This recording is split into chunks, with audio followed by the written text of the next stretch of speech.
The Butterfly and the Tortoise story. Once upon a time, there was a little tortoise named Coco. Coco was always in a hurry and never took the time to enjoy the world around him. One day, he saw a butterfly fluttering gracefully from flower to flower.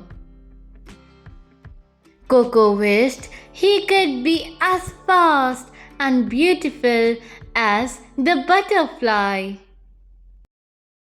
The butterfly smiled and said, "Slow down, Coco. Life is not just about being fast. Take the time to appreciate the beauty around you." Coco realized that he had been missing out on the simple joys of life.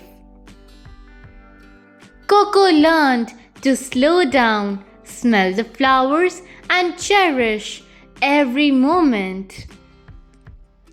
Moral: take the time to appreciate life's little wonders.